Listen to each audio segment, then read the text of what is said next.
Thursday, Anthony. Whew, can't believe we made it this far in the week. I think I'm still recovering from our trip to Las Vegas. How about you? It's Thursday? Yeah, that's what happens when you go to Vegas right at the top of the year. I'm Anthony. Welcome to No Vacancy Live. That's my friend Glenn. You're watching the #1 show in hospitality.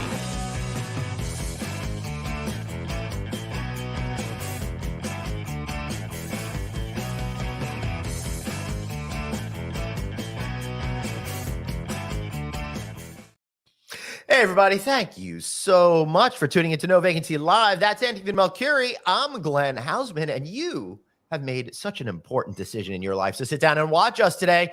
Hopefully, there'll be a lot of learning. How are you, man? Good. What is the #1 thing you've learned on this podcast in the how many years now? 2 years, 3 years we're doing it? We've been doing this together. Shoot, dude. It's like almost, well, we started 3.5 years ago, right? Doing checking in with Anthony and Glenn, but we are creeping up on 3 years of doing No Vacancy Live together, which of course, as you know, we can kind of combine the efforts at the beginning of the COVID crisis and have it. When did it start? What day? Do you remember? I would say, let's just give it a give or take. March 15th? I was going to say March 10th, 12th-ish range or something like that. I don't remember exactly when everything started shutting down. Yeah. So what's the one thing you've learned doing this podcast? And don't give me a jokey answer. Like, seriously, what's the one thing that you've learned doing this podcast? Well, I appreciate you cautioning me not to give a jokey answer because that's kind of my move. I'm the Chandler of this show. That's 3 years. That's 3 years of working with you. So I know. I think really the one thing I've learned is how amazing people are and how the human spirit could be unyielding, and how no matter what kind of adversity we see ahead of us, we are able to get past it. And I guess that ties into the incredible John Lewis that I actually have behind me, who's one of the architects of the civil rights movement in the United States. John Lewis should be like, it's a household name in some households, and a lot of people don't know what he contributed to this country, to the civil rights movement. But he was hand in hand since day one, and has been just, it just challenged his whole life but do it in a dignified, quiet way. And he's just passed away, a couple of years ago? Yeah. And we'll talk a little, I think we'll talk a little bit more about him because today we're going to be featuring just a giant of a man. But what I've learned from this show too, kind of to piggyback on what you said, is that everyone's the same. Everyone, I can see it in their eyes. I won't mention who, but we just had somebody on the podcast not too long ago, and I can tell that person is struggling, even though that person wasn't talking about struggle. Right. Everybody is just struggling. Everybody's just trying to do their best, and everybody's just trying to figure it out. And I think that that's not just our generation. I think it's just for the beginning of time. And just so all the hundreds of guests we've seen, everyone to me is so similar and so much the same. Just trying to do the best they can. Yeah, they certainly are. And listen, hey, here comes one of those transitions. And if you're trying to do the best you can out there, and I know that you are short-staffed, well, why don't you reach out to our friends over at Avgo? These guys are great. You see this incredible kiosk in front of you should you be watching our video show. Today, we're going to have a lot of photographs and stuff, so I kind of encourage you to watch our video link, which I'll also put into the audio link so you can follow around. But Avgo's virtual desk assistant is amazing because you can create a check-in kiosk without sacrificing that humanity, because a human being is on the other side of that screen. That makes guests feel more comfortable while also being able to help you if you can't find the people to do those late night shifts. Right, Anthony? Yeah, I really think it's a great tool. And like you said, it gives you a sense of safety. And also, if you screw something up, there's somebody there to help you. Yeah, I really like that because, I'm Captain Screw Up over here. Also, our friends over at Avgo have got a great guest app that works with smartphones with concierge services, allows you to do food and beverage orders, service requests for housekeeping and maintenance, really tying in to everything you're trying to achieve to create great customer service. And again, check them out at avgo.com. That's AAVGO. Don't forget double A's for, I'll say, awesome. All right, so let's get on to it today, Anthony. I'm excited because we talk to a lot of people at the big brands and all of that kind of stuff. And I love when we have on all those brand leaders, but we need to focus, I think, a little bit more on what the day-to-day independent boutique operator is doing. And these guys have a great hotel down in Atlanta. And I won't call it Hot Atlanta like a lot of people do, because that's just kind of silly. They're cracking up backstage. All right, let's bring them on. We got Shyam Patel and Alfonce McKinney. Shyam's the owner. Alfonce is the GM. Guys, welcome. How are you guys today? Doing great. It's a pleasure. Huge fans. Thank you. Well, I'm here to ruin that right away. How often do you have to deal with people saying Hot Atlanta? Not enough. I'm glad you brought it up. Yeah. Honestly. Yeah. Yeah, I'm glad you said it that way. And I just moved to Atlanta when Yeah. I came here with the hotel. So honestly, I haven't had too many people going crazy calling it Hot Atlanta. So I guess that's a good Yeah, I've never heard anyone call it that, but okay. All right. Well, maybe it's just my social group kind of a thing, and I totally misread the Bring it room. back. I love to Yeah, hear but it. hey, in the comments over there, we get to the issues. Have you heard that term before, and are you aggravated by it? So, how's it going for you guys down there in Atlanta, generally speaking? And then we'll talk a little bit about your hotel. Generally speaking, I mean, so far it's been going pretty great. Like I said, I just moved here in May, so it's my first time being truly embedded in Atlanta, and it's been a pleasure. It's a little more of a foodie town than people think. I came from a hotel in Charleston, so Charleston's a big foodie town. So Atlanta has been really good. Awesome, excellent. So, the Darwin Hotel is located, I would say, between the downtown hotel district near the Jimmy Carter Public Library, but kind of make a triangle between the two. Would that be fair to say in that general area? I think it's very fair to say. And I think Atlanta's all about the neighborhoods now and how they all their own personalities, right? So broad terms, we're in Midtown, but if you really want to know what Atlanta's all about, look in the old Fourth Ward neighborhood. Yeah. So give me an explanation of the hotel. Give me the elevator pitch of the hotel. Why is this hotel different than a lot of the boutique hotels? I mean, I think because of its backing, right? The brand is built on love, hope, and transformation.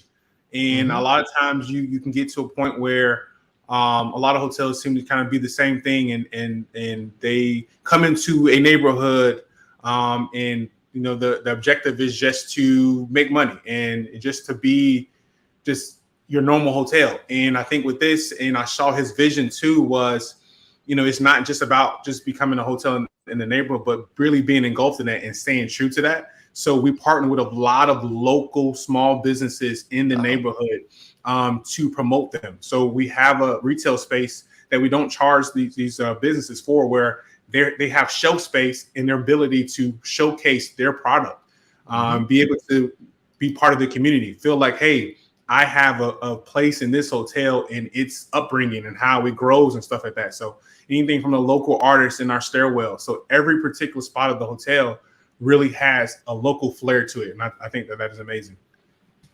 Right. So, Shyam, is this your first hotel that you've opened? Because with the name Patel, I feel like that you get born with 5 or 6 properties. It's funny that you said that. This is my first proper hotel I renovate, but awesome. Yeah, hospitality has been in my blood since I grew up. Yeah. My father built 2 down in South Georgia. So growing up, I was there, helping looking at the construction site, having the plumbing, electric is built. And then I was like the summer vacation front desk person and the on-call maintenance person growing up. So it's been in my blood ever since I was in middle school, right? In high school. Right. So tell me how the brand started, like when you started thinking about this, kind of how you got the deal. Go back to like the very beginning. Yeah. So we actually brought this property in 2016. This hotel itself was built in 1993 during the Olympics. It was actually built in 3 years before the Olympics happened in Atlanta in 1996. It was to house construction workers. And it was a 179 room property, 11 by 13 rooms. So very, very tiny rooms. Right. And as soon as the construction completed, the owner at that time converted it into a hotel, and it ran as an independent property from the Olympics all the way till maybe 2014. Right. At that time, that original owner sold it to someone. And it was one of those traditional flips where he bought it. He did a PIP, converted into a red roof inn, show some revenue. And then we sold it from him. So it was a flip property. But when we bought it in 26, I actually managed it for about a year and a half and saw some of the downfalls and things that could need for improvement. But it was good to know during that time, like the direction Atlanta is going in. what they would appreciate, seeing this area kind of change and develop into, I mean, it is ever changing, but it's the direction it's going in. Then the opportunity came up.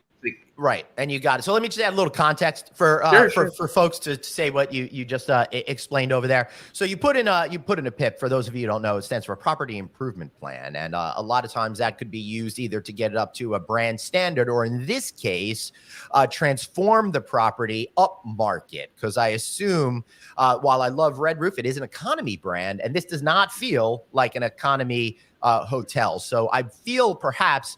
And Shyam, you'll let me know, you made that move because of what you just said. The neighborhood itself was kind of growing and could support a higher priced product that's really reflective of the neighborhood instead of being a big brand. You got it, Glenn. Exactly right. And that's so again, that time came like, hey, we can do another PIP for Red Roof Inn, or we can change to another flagship, right? Or take this risk of being a boutique hotel, right? And that's where it took a little bit of time. Like, hey, do you have a flagship backing you or not? But again, looking in the direction of this hotel, and the neighborhood that we're in, can it support a non-branded hotel? And that's now. Is this a hotel that can go to a soft brand and one of the big brands? As of right now, I like this boutique thing going on right now. And there's a few other boutique hotels in this neighborhood, right, within a close proximity that are doing well. So it's good to see that this neighborhood is supporting and liking the fact that it's not branded. And I mean, listen to you, Glenn, Anthony, a lot more and more. You can hear that, right? How brands are kind of in a difficult position with Airbnb being there and VRBO. Like, how do they manage that, right? Now, Expedia, third-party booking engines, have their own loyalty programs, right? So how are they surviving?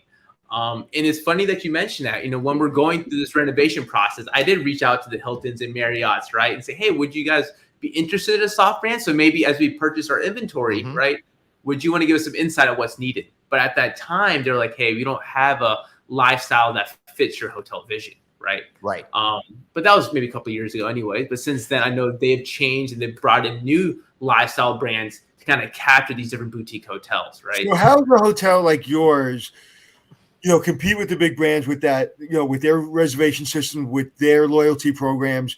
I mean, are you having to put a lot of your inventory on the third parties, or is it a lot of direct marketing? So tell me, you know, how are you kind of getting away from maybe the third parties? Because we know independent hotels like yours, 70% of the inventory sometimes are coming from third parties, which cost a lot of money. So how are you guys managing that?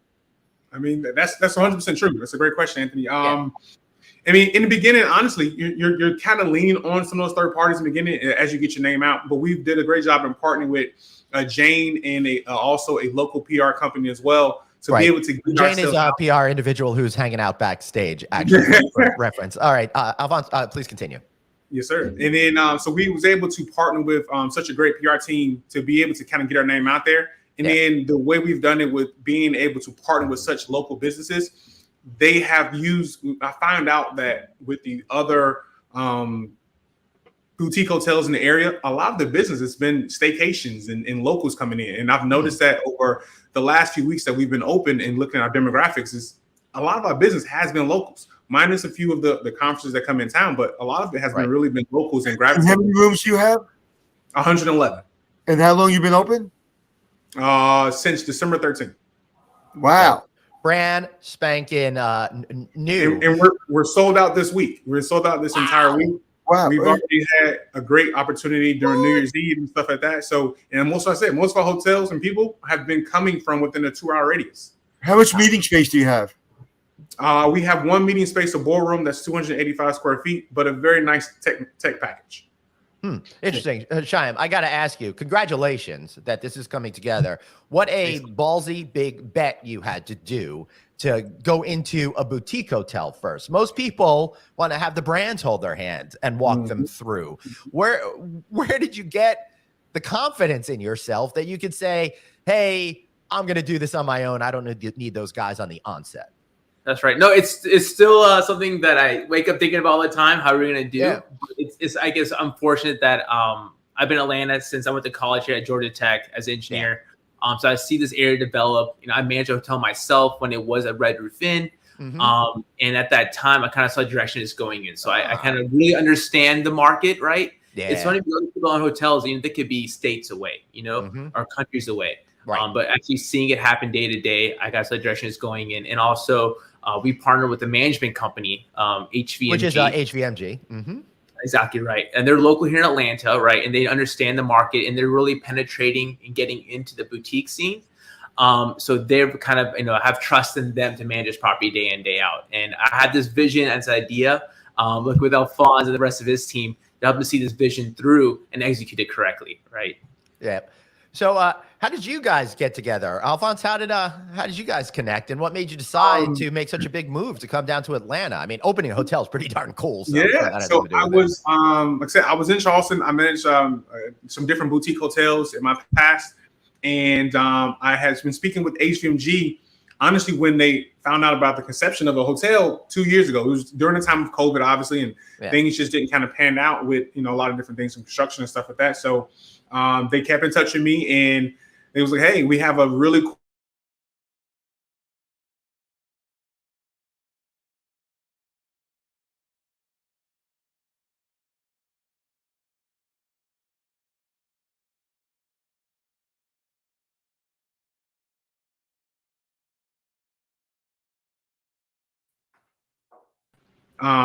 that's what I was also into. Hey, I think I'm back. Was that me or you? Who was that? I don't know what happened there. Sorry, gentlemen. You're good. But I was just saying that I got an opportunity to, when I met with HMG, they reached out to me, told me, hey, look, the property is about to open. We still have this really cool thing in plan, and we want you to kind of come up. I was able to come up to Atlanta, and we met. We didn't even meet at the hotel. We met at a coffee shop down the street and just got to talking, and we were like, man, we found that we had a lot in common, and the vision and the ideas and stuff like that. We just bounced off each other's heads. I was like, you know what? This sounds like this is going to be fun. It felt like a blind date, and it went really well. Yeah. Honestly. You guys look like you get along absolutely fantastic. I wish you the best. Please invite me. And now that I'm a minister, I can make it official for you. As well. Yeah, no, we had a really good time. I mean, we went out to Hawks games with bringing the kids and stuff like that. So I mean, it's really been it's really been a great partnership, and as well to put together an independent property. This is my first independent property, and I was like, you know what? The fact that we can come up with so many different ideas and things that we can do, I love that, and I'm excited to kind of branch out. Right. All right. So let's get a little meta here. We got John Lewis everywhere. We got the real picture behind you. I'm on a green screen, and then we got the same photo over there. So this is obviously the lobby over here. So tell us a little bit about what you guys were thinking about when creating. And who was your designer? Did you have a designer? We did. It's a local architect design firm called C+TC Studios. We worked hand in hand together. They were excellent to work with. Again, back to what Alfonso was saying, they're a local company here in Atlanta, so they really know how this area is changing, developing. In most design firms, they have that experience doing, branded hotels. When that opportunity to do a boutique hotel, like we have these great ideas, we've been kind of held back by these brands, so they're happy executing this. But I had this vision of tying in some of the local companies with these large design ideas. So you see that bookshelf around the 2 o'clock area. That's a locally made bookshelf unit by Milwaukee company called B10 Union. And that's gonna slowly fill up with local artisan work. Alfonso kind of mentioned that, whereas you had these beautiful artisans or people that maybe have an online presence but don't have enough money for a brick and mortar store to showcase their purses, bag, and jewelry. Hey, you know what? Let us give you a space to showcase it, so your people that are following you here in Atlanta or people around the world that come visit our hotel, they can see your product, right? They can touch and feel it. So that's the idea for these shelving units.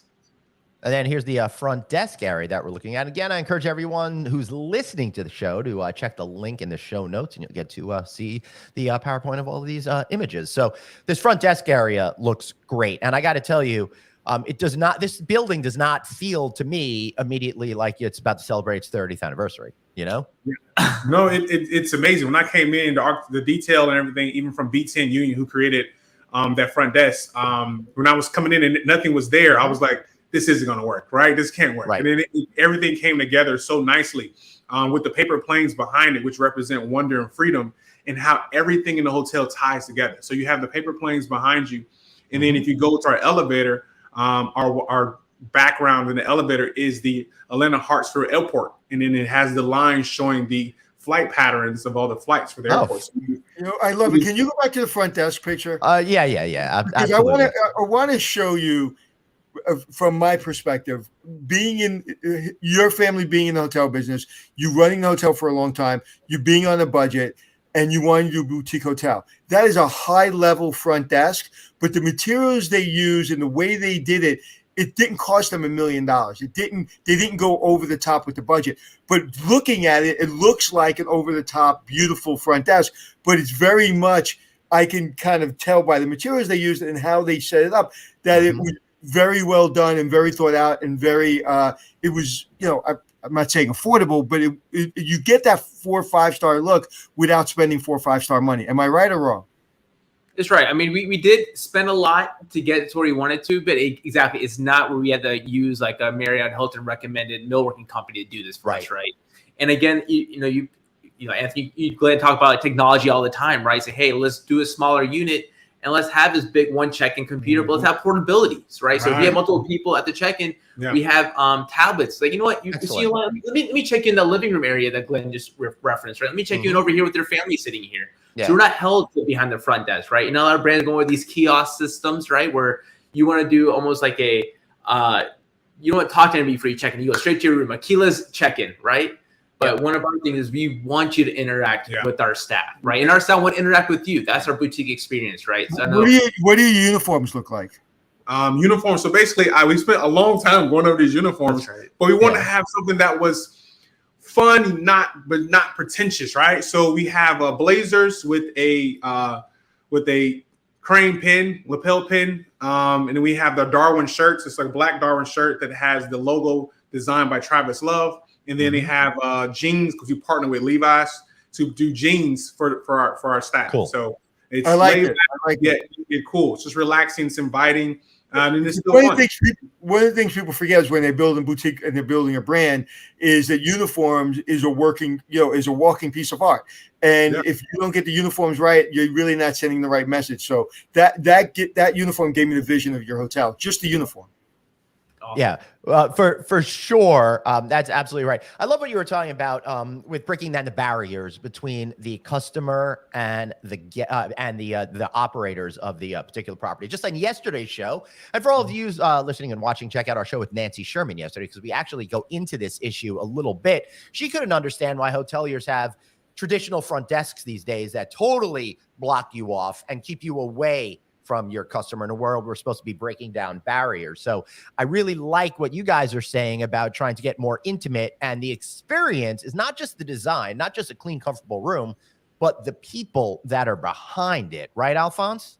Yes. I mean, the idea was in the process of opening the property, all we did was go around and I did a tour after tour after tour and drilled it in our minds, the brand, because I felt like, I mean, you can go down to any of the hotels and the different boutiques and stuff like that. It's boutiques around the world, right? It's boutiques in Atlanta. But I wanted to make sure that we told the story of the hotel and let people know that and be engulfed in it, because then it brings people back. It gives people a reason to come back. And it's not just because these days you're not coming back for the room. All right. Everybody has a room in the bed. Yep. In reference to what's going on today with employees, and it's hard to find people. I'm sure it took you time to find people. What are you doing to incentivize or helping people where really understand what you're trying to build and not just make it a transactional situation where it's like, we're going to give you a paycheck, please stay and work with us for 6 months of the year?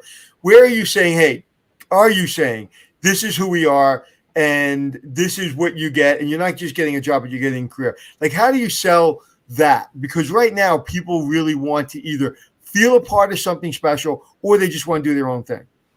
Absolutely. So one of the things I did when I was doing a lot of interviews was I was like, look, I'm not just interviewing you, you're interviewing me. I mean, if you're going to work here with me, you're going to be a team. We're going to build something together. And that's one of the beautiful things about it. And it's not just that, but I believe in what your passion is. If your passion is in hotels, it's a part-time job. That's fine. Yeah. What is your passion and how can I help you create that? I'll give you a great example is a young lady named Larissa was working here. Mm-hmm. She had a side business she did hot sauces. So I was like, well, great. Well, now I want your hot sauce in my restaurant. Oh, I love that. You work here. I want to promote that. So when you're here at the front desk, you check people in, tell them to go over to the restaurant, put the hot sauce on whatever it is that they order, and let them know that you created that. You're a part of that. So we don't just have people working here, but they're part of the whole hotel. They're part of. I love that. I absolutely love what you said. That's one of the coolest things I've heard in a while, Anthony. Yeah, I Glenn Chargers for that. I had a guitar player and a comedian and whatever on my staff, and I said, when you're in the lobby and people are, it's not busy, grab your guitar. The other guy was a juggler. I said, grab your juggling stuff and do what you do. And that's how you really. So I love that. I love that you said that. I really did. Yeah. So let's take a little bit more look at the hotel, more areas to hang out within the lobby area. So it seems to me, Shyam, you're really looking to create a third place kind of atmosphere, so people don't have to either stay at home or hang out in their rooms or something like that when they're not in an office working. Correct? Exactly. The push is definitely get them down to the lobby space, hang out. Like the picture you're looking at right now are these the picture on the right is our coffee bar area, right? It's that bar is for our morning program. We have a robust coffee program. Again, partnering with a local vendor. They're called Radio Roasters here close by in Decatur. So we're using their beans exclusively, right? And helped us design this amazing coffee program for our guests. And then across from that, you see a picture of two ladies working on the computer, which is the communal workspace, right? It's a typical like coffee bar, right? A lot of coffee bars here in Atlanta, they're heavily congested, like very industrial, but this is a very beautiful space, right? And the goal is like not open it to only our guests in here, but the community too. And I think it'll play off each other where if you see the locals of Atlanta working there, the guests like, I want to work here as well, right? And vice versa. Right. And also the art, it looks like, again, is pegged to the local community. Again, Mr. John Lewis above my head, the Coca-Cola. Now I'm in the mood to go get some hash browns smothered and covered because of that Waffle House sign over there. That's for sure. So that's pretty cool. Yeah, Anthony, please continue. I really go back to the meeting room. I like that meeting room space. And I love what your designers did. I love the colors. And this is the 285 square foot room, right? Yeah, and I love everything. I love that he called it a ballroom. That was funny. And well, people go in there, they have a ball, getting the work done. Right. Listen, if I bring a tennis ball and I'm in the room, I'm in the ballroom. But I just love the aesthetic. But I want to kind of go back a little bit and talk about, or kind of go off the subject a little bit and talk about, you said you bought the land. I would imagine when you bought the land with family. Is that correct? Correct. Yes, right. Okay. Family. So how do you convince family who's been in different types of economy hotels, and me and Glenn have been in this business a long time, and we've been a part of a HOA for a long time, and we've worked with, I've worked on my shows and in my business with the Indian community. And one of the challenges has been to get the older generation to understand what you went to college. You said you're an engineer, right? Yes, sir. Yep. Right. And now convincing them that technology and kind of getting away from the older kind of economy brand is the way to do. I want to know, give me one discussion that you had to convince the older generation that we with the content here. What's that? What's that? No, I was going to make it explicit, but no, it's a battle. My dad is my biggest role model, and he's what's guided me for years to where I am right now. He owns 2 properties down in Albany, Georgia, South Georgia. It's a Park by Radisson Country Inn, very successful properties, right? So I really rely on him to guide me to this day, right? So we work together on this property, but it's really he's also an engineer by trade too, so it's all about the numbers, right? So a lot of budgets, performance, and forecasting led us to that point. Star reports, looking at our comp set, right? And what is supporting our LTV, and then also what's supporting our future, right? What can we forecast for this hotel? And we're fortunate that within this time span, there was, within 5 years, 2 boutique hotels opened in the area, right? For us to know exactly, how we could expect our performance to be, right? So a lot of that contributed to it. But those conversations were tough, right? Because, traditionally, like, a brand is going to generate revenue. It's going to put heads in beds, right? That's the name of the game, right? But it took a little bit of, I told my father, I've managed this property. I see direction it's going in. I see the kind of people, how it's transitioning away, how Expedia and these third-party booking engines have a lot more money for marketing than these branded hotels, right? Let's rely on that, right? Because at the end of the day, the same percentages will go to those brands, right? And same will go to Expedia. Correct. That is correct. Yes, it's actually really great because no, that's okay. Because I'm glad you said that, because people want to get into this business, and they look at your hotel and they're like, "Oh, this is simple. It's a little boutique hotel. You stand in front of the front desk and you check people in, and it's a busy property." Everything you just said took you and your father years and decades of information. Every decision you made was based. I've said this since I got into this business. I don't make decisions. Numbers make decisions. And I love the fact that you said the way you have those agreements or disagreements or arguments or confrontations, whatever you want to call them, is you look at the numbers, and then the numbers, you have a way of interpreting numbers, and your father has a way of interpreting numbers. But what you just said would take most people 15 years to be able to make a counterpoint, meaning I can go to a brand. Let's look at the percentages. Let's look for marketing, for revenue management, for everything. At the end of the day, it's 18%, 20%, whatever it is. Okay, so then let's look at the third parties. And third parties are whatever it is, 18%, 20%, whatever I'm paying. But then I have direct booking, and plus I have a lot more freedom. Plus I don't have somebody looking over my shoulder. Then I can let my general manager and my management company manage the hotel, and we can decide when we do a PIP. We can decide when we upgrade things. We can decide what color we use. So everything you just said in that 30 seconds took decades to come to that decision. So right. I'm really glad I asked that question, because that's a really important, because a lot of people get in our business and they get really overwhelmed really quick. Also, I find that this conversation is unusual because usually Indian families such as yours, Shyam, it's like you must go into the hotel business as opposed to, we're thinking that maybe you have to prove yourself in it. But I also see a lot of men and women of Indian American heritage usually go off, get degrees, figure out what they want to do, and then inexorably get pulled back to the hospitality business. That's what right. made you want to come back to this incredible business and not pursue it? Because I feel like it's a prodigal son, prodigal daughter story, because you grow up in that environment. You got to go see the world out there. Maybe you take your Indian Rumspringer type of a thing, right? Go experience the other world, and then you come back, That's right.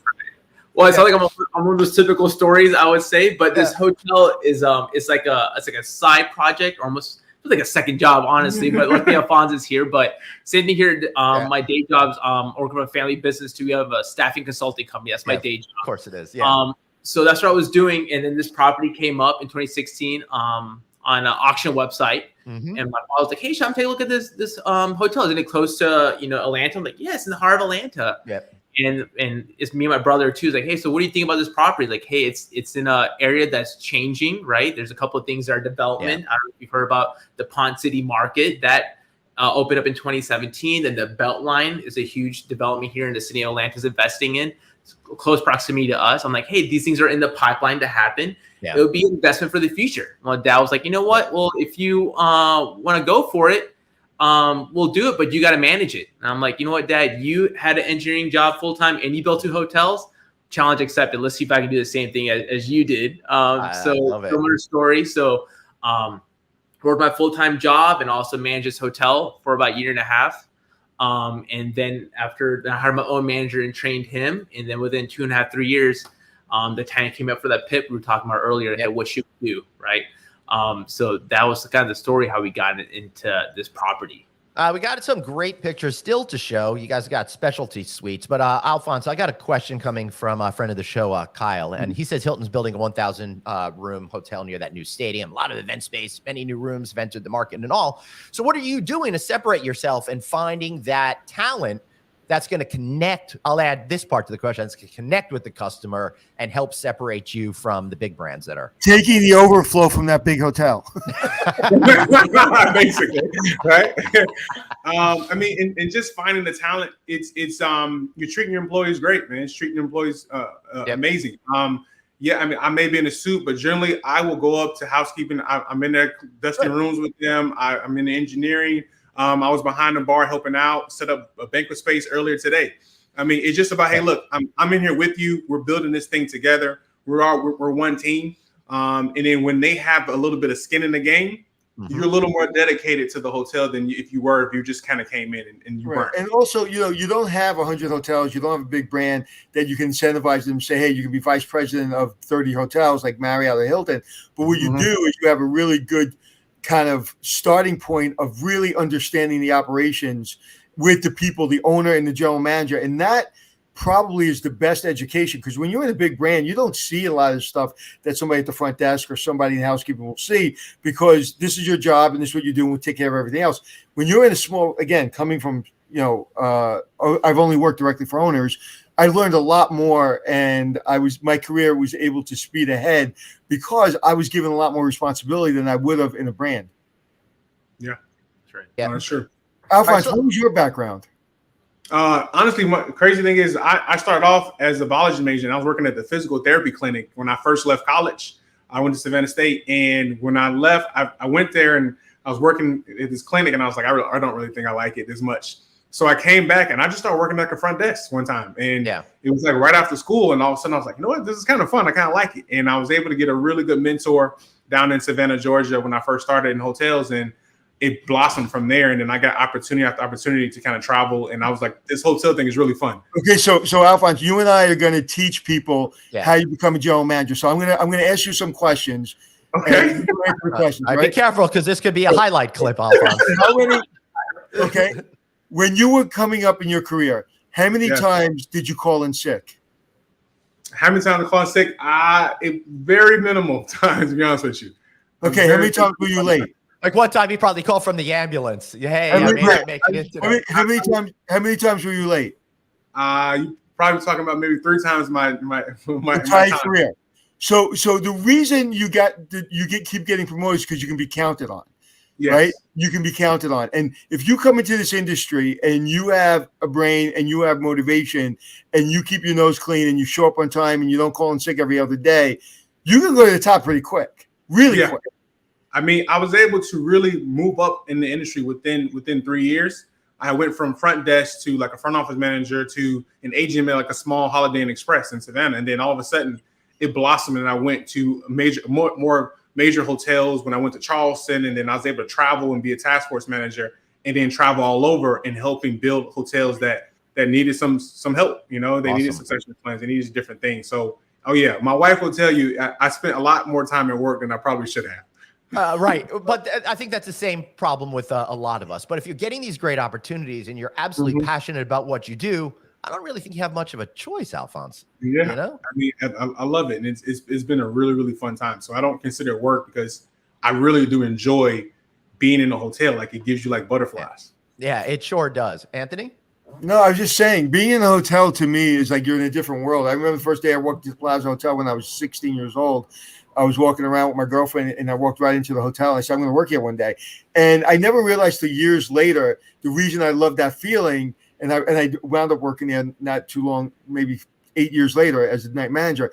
And you're in a different world. You can literally walk into one of these big hotels and like we were just in Vegas, you're in a different world. You don't walk out. So I love the fact that it's like you just walk in and you're literally on a different continent in a different space.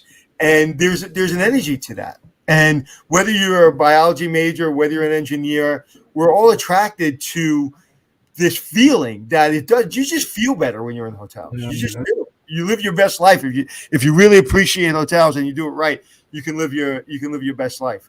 I would like to live my best life in your courtyard. It is fantastic, man. That courtyard it was going crazy yesterday. It was amazing. So I bet, and I'm sure in Midtown Atlanta, courtyards are pretty rarefied over there. So that's probably a great selling point for you as well, right? Yes, absolutely. A lot of people are doing some rooftops and different things, or they don't have the space at all, and we have the opportunity to have what we consider to be like our 3 seasons courtyard, right? And we have opportunities where it's an elegant space, and then at the same time, we like to have fun. So we might do some bocce ball. We might even do Jenga out there and have some fun. Roast marshmallows with guests the other day, and make s'mores. Like it's just a great place for all. So even our local family come out. And it's a pretty space. And the first thing I saw, I was like, wow, it's a pretty space. And then I looked at the materials. And I'm like, wow, it's easy to clean. And then the third thing I looked at is I wonder what the hours of operations are, because it'll get noisy if they don't close it down in time. So it's like, as an operator, those are all 3 things I looked at. But so what time do you have to close it down so you don't get noise complaints? To be honest with you, usually it's around that 10, 11 o'clock time frame where we really kind of shut it down. We have an awesome lighting system that we can dim and create a great ambiance. And so far, it's been working out having it at that different time. Yeah. So Anthony, what do you say? Let's take a look at some of the rooms over here. All right. This first is a classic. It's not an actual picture. It's a computer rendered of what the room is going to look like. I don't think I saw it on your website. I don't think you all have the new pictures of this yet. Looks really great for the small room that you mentioned before, Shyam. It feels pretty spacious. No, it's great. I mean, I know this is a rendering of it, but we have several different types of rooms: a cozy, queen, or classic king, or classic double. Yep. And then we have our Darwin suite that you see, and then we also have our generous suites, right, which is our specialty rooms. We have 16 suites. 8 of them have a particular specialty to them. Out of the 8, 2 are bunk beds, 2 are libraries. The bunk bed suite is what you see right now, which is great, man. It has Monopoly and different things. I got an opportunity when we sold out to have a family in there, and the kids and everybody took the games to the living room area, and they were playing and they was having a good time. The parents were ordering drinks, the kids were, having hot chocolate and different things. Like, it was a great atmosphere.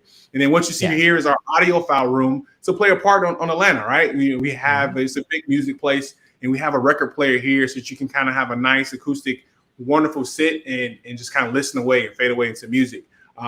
We also have what's called the glam night out room for the ladies, right? Or guys that just want to come in, and it's like a inclusive space, so that if you ever thought like, oh man, I can't get dressed, this person's in the bathroom. Well, if you go around the corner, it's basically like a salon almost, right? Where you have I love that. A lovely vanity set here. The makeup mirrors, these velvet chairs that are great, and able to use that for everybody. And then we have another room that we consider to be more of a movie style room to pay homage to kind of movies here in Atlanta. And you go around the corner, these cool beanbag chairs, popcorn machine, the movies with a little surround sound. I mean, it's great. So it's this awesome place, and every guest has had an opportunity to stay in one of those specialty suites has gone crazy. Like, oh, this is amazing. This is fun. Yeah. I got to come back to see it. Yeah. And it's interesting, Glenn. Me and Glenn have it once a month, a glam night out. So we have to go there on our glam night out. It takes 4 to make a party, so let us know. Listen, and I can't tell you how many hotels I go to. I complain that the lighting in the bathroom's not good, so I could do all of my makeup. I don't look like this fresh out of bed, guys. Takes a little bit of work.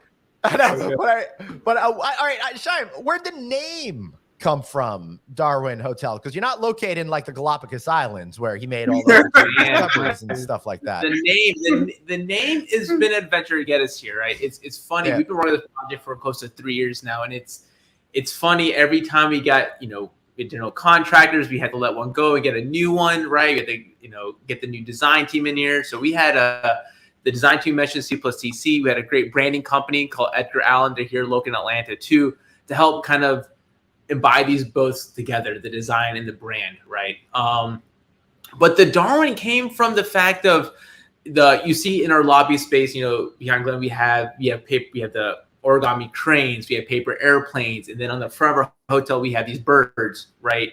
And if you look in the details, like some of the lighting fixtures look like time capsules, right? So it's like the concept is like, over time or unfolding through time, things change, right, into more, right? And our property here is like, when you come to our hotel, right, empty your rucksacks, right, and be prepared to refill it again with the food that you taste, the drinks that you have, the artwork that you see, right? And once you stay with us and leave with us, you change into something more than you became with. Right. That's good, because I thought the concept was going to be more like survival of the fittest, where I'd have to battle to the death for my room. So yeah, no, and that's not it. And that's what kind of did. You adapt and you change into something better than you were, right? And that's why I think Charles Darwin studied that, right, in the Galapagos with the finches, and it tied in with what we wanted to. We wanted something a little bit masculine. We have a lot of these, hard angles and woods, the bronze fixtures, right? They kind of has that masculine feeling, even though it's soft and welcoming. And I think the Darwin just really fit. Yeah. And then our the way our kind of lobby and living room space kind of is built for kind of like a gathering spot. And one of the things about Charles Darwin, when he worked on finches, finches were better when they were all together. And that's some of the things that they discovered, that, they alone, they weren't great, but together they were amazing. And we created a space that was amazing for gathering in groups and just to have a really good time. Do you allow pets? Do you allow dogs into your hotel? Well, speaking of dogs, Glenn, hold on. you're screwing me up here. I'm trying to shoot. Sorry. I'm trying to lead them in there, Glenn. All right, let's go back in time. Anthony, go for it. Sorry. So, do you allow dogs in your hotel? We do. I was gonna say Glenn can come through with the cat as well. And my cat was definitely making a special appearance here. Thanks for we also have an awesome dog park. One of the only hotels that has a dog park at your hotel. So you come out of the hotel. Get out of here! Really? I'm so glad I asked that question. I know. The Darwin room has dog beds and all of that kind of stuff too, right? So yeah. So we have a lot of we have a lot of the products like dog beds and bowls, stuff like that we have upon request as well that guests can have. We have an awesome partnership with different people so that we can have treats and things like that whenever you check in. All right. Yeah, and now that people are kind of working from the road, they travel with their animals too. Yeah. And so there's a lot of hotels still that don't want pets in their hotels, and I just don't understand it because it's 80% of the people, if they could, would go with their pets. And that is a scientific survey that Glenn and I did last night. 80% of owners. Right, Glenn? Yeah, totally. 100% scientific. We're getting a question, guys. Do all rooms have carpet? It looks like you're focused on a combination of area rugs around beds and stuff like that, and then some hardwood surfaces. Yeah, or LVT, more, depending on how you want. Yeah, it's LVT. Is more.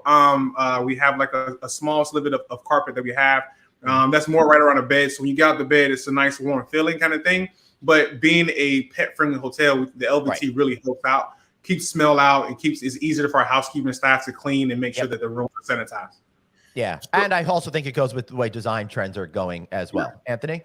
So, I was thinking we can take a still picture of this, and then we can actually their picture and put it on a hair club for men picture, say before and after. I thought that's what we were going to do. You were Glenn, I like your hair, but look at his hair. It's amazing hair. I know, it it's really like a hair club for men commercial. It's like, look, you go from completely bald to this wonderful hair in only 30 seconds. That's so funny. Goodness gracious. So who is your main audience at this point, guys? I know you said you're attracting a lot of business locally, but what is your demographic? What is your overall psychographic that you're looking when you're building the community that's going to inhabit your property?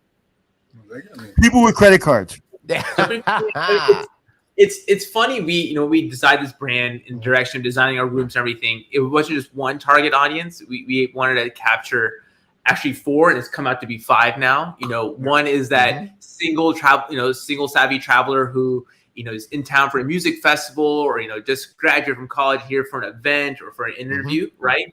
Which we've already seen a few times now. And then it's like another couple that are leaving the kids at home with the babysitter or want to do like a staycation in Atlanta. Those are another guest options too. And the third is like maybe someone like with yourselves who like we've been in the industry long enough. We've accumulated plenty of Marriott and Hilton points. But we want to now stay in a place where I can enjoy my space. I can walk in distance to my meeting. I can experience Atlanta for what it is while I'm here. Those little self-entrepreneurs, right? We designed our space for that one. Another one is something, maybe a couple that, the kids have left the nest and they're, doing their 3-month travel, during the winter season. And they want to stay here and experience Atlanta for what it is with their dogs right now. And another fourth one now we're kind of looking at those digital nomads. That's kind of really taken off since the pandemic. Luckily, we opened up post-pandemic, so we kind of did a quick pivot and kind of capture that audience too, where people now, hey, they can work around the world. They're not tied to a desk anymore, right? So, people from Spain, Europe, other parts of the United States, hey, I want to come to Atlanta and stay here for 3 to 4 months, right? I just need a room to sleep in, but I need to get my work done during the day. Then I can go out to the area, right, and experience Atlanta. One thing we didn't mention, but we partner with the local electric bike company, right? So we have electric bikes for our guests to use. That's really cool. And that's a trend that's really starting to kick in right now. Yeah. People are loving those things. The last thing that I noticed, and I totally forgot to mention that you guys have graffiti style artwork in the stairwells and stuff. And one of the things I can't stand when I'm at a hotel is they do all this great design. Then you go into the stairwell and it's like all of a sudden you're in in a different building, and it just does not feel like the hotel. It feels like a cinder block cage. Yours does not, and you put a lot of effort into really extending the branding to, I think, every square inch of the property. So kudos on that one. That was one of the fun things. That's actually one of my most favorite things about the property, honestly, is because as a GM, I try to take the stairs. I try to walk every part of the space. You're picking up things, different things. And the stairwell is so cool because it's built to look like Krog Street Market and Pond City Market with the graffiti. And I think our local artist, Travis Love, did an amazing job in having a different graffiti artwork on every floor. So the idea is to get you out of the elevator and to take the stairs more, in the health conscious days. So you're a health focused hotel. Yeah. And Anthony, as a hotel operator, there's like a little thing here was, we only have one elevator for 111 rooms, 4 stories, right? So that's a lot of strain, even for a back of house in our guests. How do you, the one elevator, what do we do? So it was kind of like a little secret between us. Yeah. It was like, how do I get guests to take the stairwells, right? To kind of leave the burden on this elevator just in case. And the idea was like, hey, let's have graffiti artists. There's so many great artists in Atlanta, right? Travis Love is a great artist. Your partner is our first partner. So like the goal is like slowly fill it with other local graffiti artists, right? Showcase it so people have an experience to go. Let me take the elevator, make an experience getting to their rooms, right? So there's 2 reasons to get that done. But I'm glad it creates. You know what? I absolutely love that, and I love the fact that you saw that as a problem and you tried to solve it. Because listen, you always want. I don't know if you have housekeeping closets on each floor. Do you? Do you have housekeeping closets on each floor? You do. That's a big plus. And do you have linen or garbage chutes? Yes, we have a linen chute as well. So this way it helps keep them traffic. So that's great. Like one of the things, like when I'm consulting for a hotel, it's like linen chutes, garbage chutes, housekeeping, closets, especially if you have one elevator, because those 3 things will really eliminate a lot of the congestion. And I love the fact that you thought of let's do our stairways in graffiti and get people to come in our stairways. And again, I hate that. I walk into a staircase. I'm like, what a beautiful hotel. And I walk in the staircase and it's all gray. And I'm like, come on, send me the message all the way down. Pull the theme all the way through. My friend Joe Isidori has a restaurant called Arthur's and Son. And his father was a red sauce, Italian restaurant chef. And so the front of the restaurant, it's blowing up in the city. It's one of the #1 restaurants now. Is kind of like, it's a very elegant, beautiful Italian restaurant. But when you go down the staircase to the bathrooms, he's into hip hop. So his famous hip hop artists are down the staircase. He's a artist himself. So he did all the graffiti down the staircase. Oh, so wow. you go from the front of this restaurant, which is beautiful, and then you go down and you see all this graffiti, and you're like, wow, there's so much crunch to this restaurant. So I love the fact that you did that. And John Lewis I love him. I've studied him a lot in college, and I love the fact that he is front and center. Yep. And I think they froze. Oh, they're back. Did you guys catch all of that? We're back. We did. All right, cool. All right. So I'll let you comment on what he said. Then go for it. But now they're freezing up again. Okay. Well, let's start wrapping it up then. I know we're about at the end anyway. Guys, before we wrap up, any final thoughts that you have? Any final thoughts that you have, gentlemen, before we wrap up today? No, no final thoughts. It was a pleasure talking to you both. It's a dream of mine almost. I love following you guys and from your series, right, the hotels. So it's a pleasure. Thanks. Thank you so much for this opportunity. Yeah, well, we thank really you guys. Appreciate it. It's an absolute pleasure. I have one more question before you go. When you interviewed Alfonce, what stood out to you? Good question. His character and personality. It's funny. Like I came in wearing just like maybe like a sweatshirt and pants. This guy dressed up in a suit. It was the middle of summer. It's like 102 degrees. Like this boy is dedicated, right? Yep. But so personable. And I just, the biggest thing for me, I knew the GM of this hotel is going to create the persona for the Darwin for this property. And I don't know if I was my intent was to be rough on him and be very mean face, but with a face like Alfonso, it was tough to do that. And we broke through all that, went straight to the crux of what's the vision for this property, right? And the reason I asked that question before we get off, because I wanted that to be an example for young people coming into this business or any business. Because I knew you would answer that. He had the job because of the way he showed up and the way he smiled. And would it be fair to say that the first 30 seconds he had the job and the rest of the interview was his job to lose? Absolutely. You're absolutely correct. It was the first 30 minutes. I think we had coffee at one coffee shop. We were walking around. I was like, let's have lunch. And then we just talked about the vision going forward. Right? You're absolutely right, Anthony. It took 30 minutes to figure that out. Exactly. Yeah, that's great. Alfonso, you definitely seem well suited to be in the hospitality industry. You're a really awesome personality. You too, Shyam, but he's the GM. I'm just here over there.